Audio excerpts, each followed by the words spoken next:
First of all good morning. आज हम यहाँ 3 जनवरी से संबंधित करंट अफेयर्स डिस्कस करेंगे और उससे संबंधित क्वेश्चन को डिस्कशन करेंगे।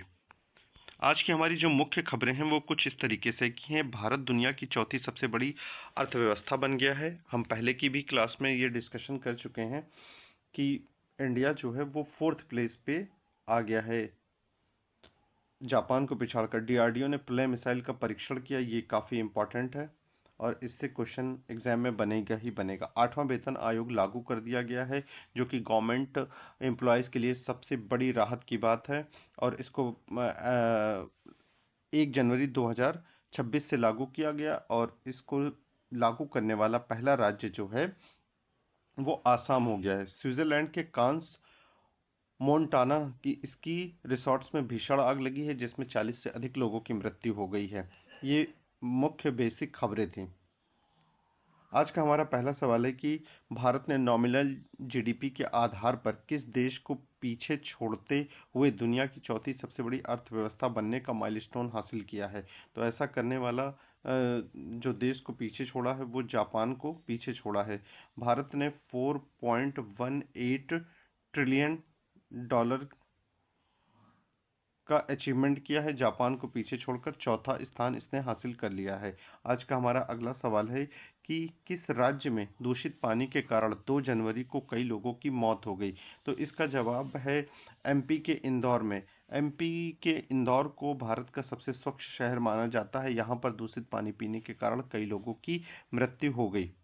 आज का हमारा अगला सवाल है कि डीआरडीओ ने 2 जनवरी को किस मिसाइल का सफल परीक्षण किया है। तो डीआरडीओ ने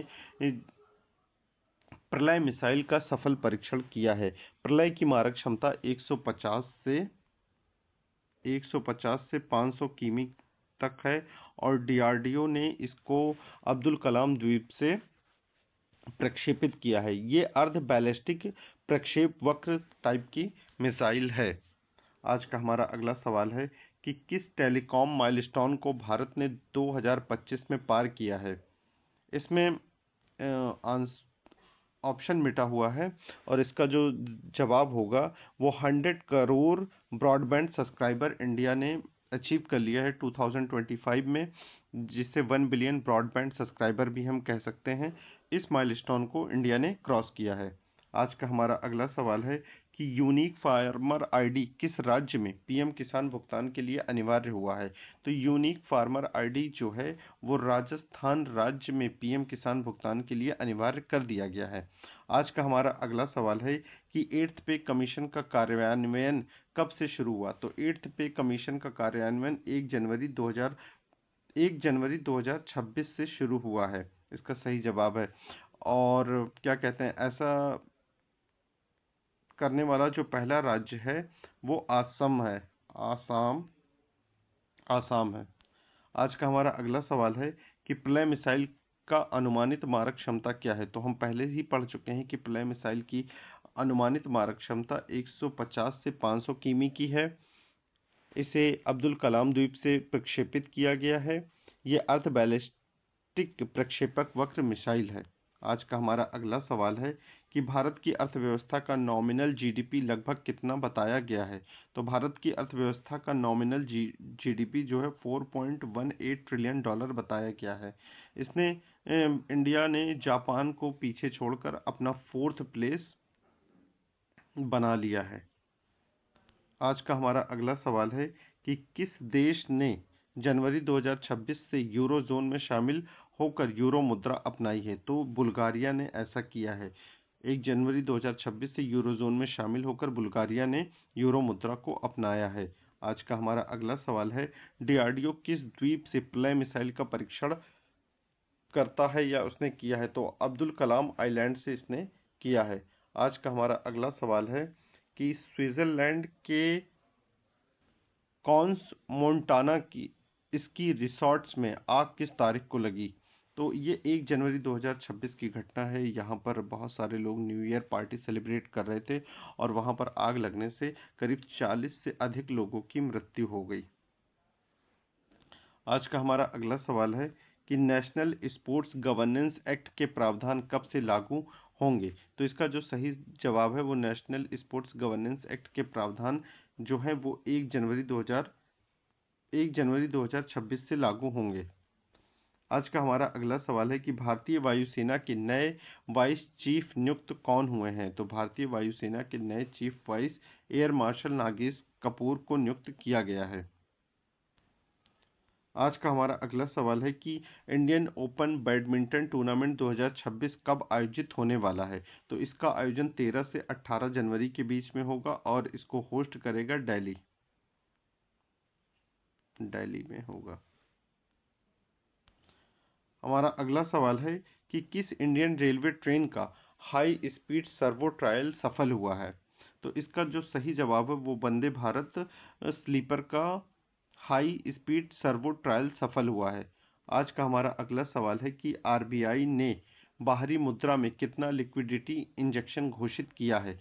तो आरबीआई ने, यहाँ पर भी एक मिस है, तो आरबीआई ने बाहरी मुद्रा में $10 बिलियन यूएसडी को इंजेक्ट किया है। किस सेंचुरी को टाइगर रिजर्व प्रस्ताव हेतु प्रस्तुत किया गया है। तो जैसा कि हम जानते हैं कि सुंदरवन का जो विस्तार किया गया है और ये अगर विस्तारित होकर टाइगर रिजर्व में शामिल हो जाता तो ये भारत का दूसरा सबसे बड़ा टाइगर रिजर्व होगा। गिर टाइगर रिजर्व की अगर हम बात करें तो गिर जो है वो गुजरात में है।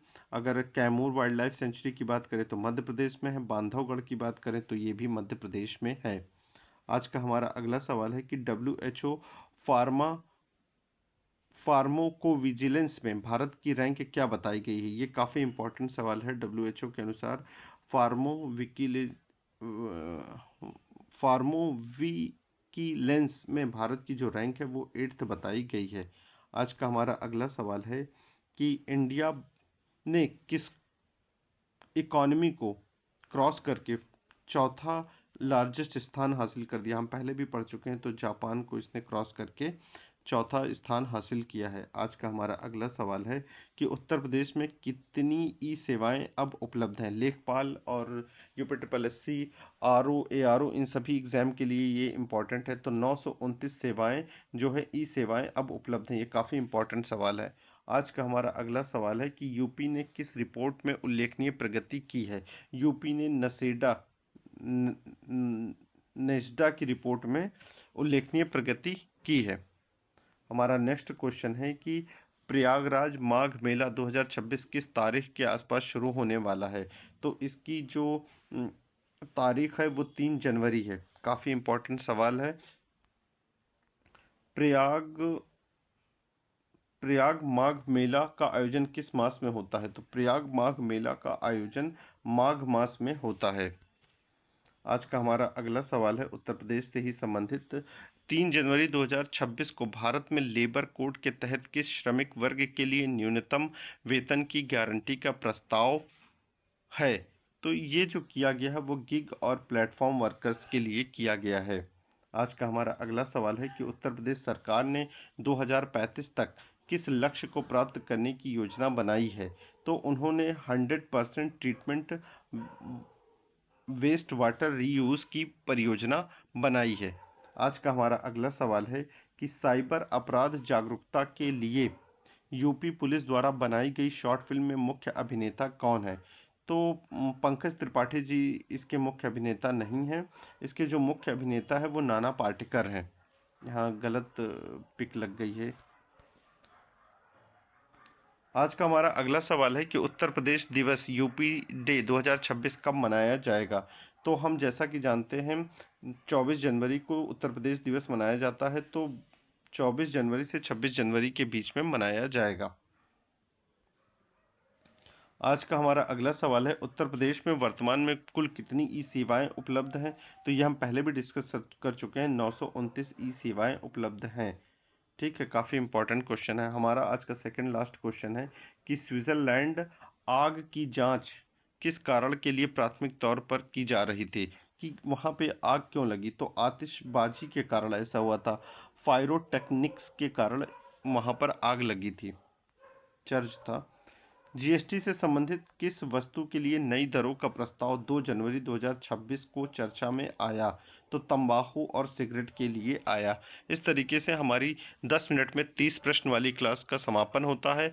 आप इस चैनल को सब्सक्राइब करें, वीडियो को लाइक करें, शेयर करें, कमेंट्स करें, ताकि हम और मोटिवेट हो सकें इस तरीके की क्लास बनाने के लिए।